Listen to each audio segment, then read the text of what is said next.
Hey guys, last guide was about building Gazlowe into a lane and merc camp's record. This enables Gazlowe to do some serious pressure on enemy lanes. The big downside of this build is the fact that he doesn't really add anything in big team fights, apart from some turret damage and an incidental bomb that actually stuns something. Now, I warned you guys that this record Gazlowe build could result in some real flaming from my team, but I also promised to make it up to you. So here I am introducing to you my Team Tinker Gazlowe guide. This build focuses 100% on team fights, though you can still deal some considerable lane damage and mercs still have to fear your presence. Laning and merking just goes a bit slower compared to the Wrecked Gazlowe build. This build seems to fit perfectly within the two lane maps. In Battlefield of Eternity there will be a lot of center map fighting. Teams will be clashing over dominance to spank the other's angel or demon. There are no creeps around, so your turrets won't be distracted by them. In Haunted Mines, lots of combat will occur in the mines or around the middle merc camp. More creeps are in the way, but still you will mainly be part of teamfights. And split pushing on these two maps is really bad idea, because enemy players can reach you fairly easy and within a very short time. So tip number 1, try to stick to the team unless you are 100% certain no enemies are coming towards you. So watch your minimap. Now, besides the two lane maps, this build can also do some serious damage to enemy teams on some of the 3 lane maps. For example, Dragonshire, where you will be fighting over shrines very often. These battles can consume quite some time and effort. Turrets will deal tons of damage here. In Sky Temple, you will also be fighting over objectives locations. Although there are creeps around, the defenders, that can distract your turrets. Gazlowe can be the game changer with a well placed bomb and heroic. Cursed Hollow and Blackheart's Bay can also be a fun and good playground for Gazlowe with this build, as you'll be fighting over some key positions on the map without creeps and some tight corners which are perfect for turret placement and bomb heroic combos. Anyway, enough blah blah about how awesome this build is and on what maps it does well. Let's start with the talent already, shall we? At level 1 I always pick Break It Down. It further increases the cooldown speed to 3 times normal speed instead of the 2 times when picking up scraps. You could argue that extra TNT is better, but dodging these explodium bombs is way too easy. I prefer Break It Down because it speeds up all cooldowns, meaning more turrets, more lasers and even more bombs, giving you an extra chance to actually land an explodium bomb. At level 4 you really have 2 options. Either pick Reduce, Reuse and Recycle, or Clockwork Steam Fist. You should pick Reduce, Reuse and Recycle when teamfights happen close to where creeps are dying. For example in Sky Temple, the temples are close to lanes, so you can pick up scraps from fallen lane minions. Also the defenders occasionally drop scraps. In some games I actually have 5 turrets up and running, causing tons of damage to the enemy team or completely blocking the enemy team from entering the temple circle. Alternatively, go for Clockwork Steam Fist if teamfights are bound to happen in places where no creeps will be present.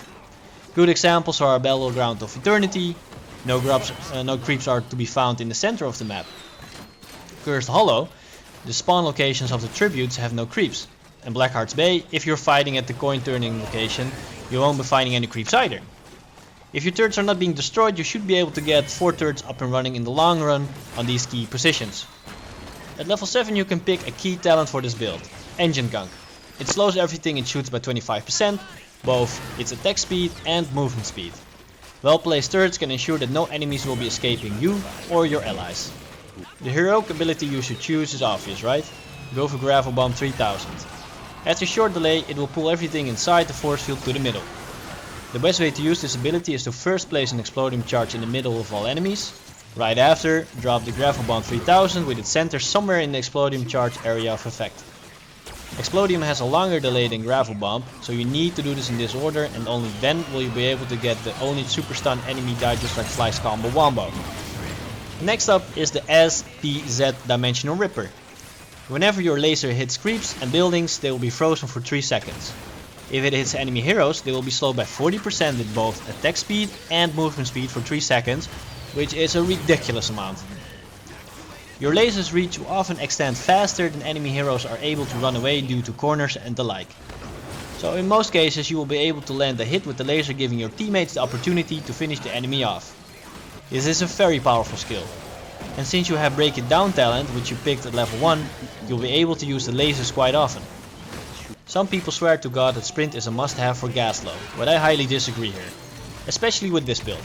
You will be part of teamfights so you can cower away behind your warriors. If all goes well with your heroic and some good turret placements, you really shouldn't be needing sprint. Level 16 has 3 very viable talents which you can choose. My least favorite is the quick release charge, which adds an additional bomb charge. Like I mentioned before, it is already hard enough to hit 1 bomb, let alone 2. However, the extra bomb charge can actually stack with the combo wombo. First place an Explodium, followed by the Gravel Bomb, and again another Explodium.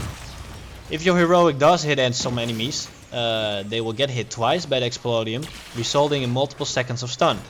Around 5 seconds I think, since enemies are more or less stunned when they are sucked in by the Gravel Bomb. Next is the Hyper Focus Coil, which makes you charge your laser faster, increasing its damage and overall chance that you are able to hit enemies who run away, as it will be extending faster. Now the third option, which is also my all-time favorite, is the long range turrets. It increases the range of your turret by 40%. Now all ranged heroes have to get in range to destroy the turrets, and thus they will be taking damage, with the exception of Sergeant Siegehammer of course. Your turrets stay effective a lot longer, thus your enemies will stay slowed longer, and you'll be more capable of zoning out certain parts of the map. This talent always works well. Next is the miniature black hole, which increases the radius of the Gravel Bomb by 25% and its damage by 50%. If an enemy hero has no blink or something similar to tumble, and you place the Gravel Bomb right on its head, it is guaranteed to hit. That in combination with an Explodium charge equals havoc. That's it folks. Now you can make up with your team going all team mode on them, instead of the solo racket stuff. I hope this was helpful and enjoy the rest of the video. Peace!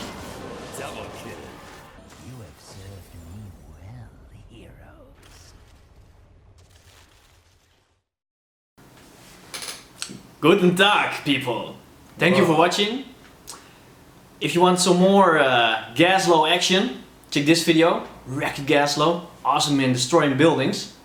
And if you want to watch this movie, the awesome Rapid Nova, please click on this one. Thanks. So just to be sure, she's not running fast or anything. She's sniping fast. Yeah. So there is a build with a Rapid Run Nova, but that's bullshit. Yeah, it's Rapid Nova. It's awesome, awesome. Rapid Nova, okay. And don't forget to check out our Twitch channel or link or webpage, whatever it is. We post some of our streams there, and subscribe to Facebook or follow. What is it? Yeah, like us on Facebook, subscribe to our YouTube channel, and yeah, connect with us on Twitter. And soon we'll also be on Instagram, so follow us there and like us. Thanks.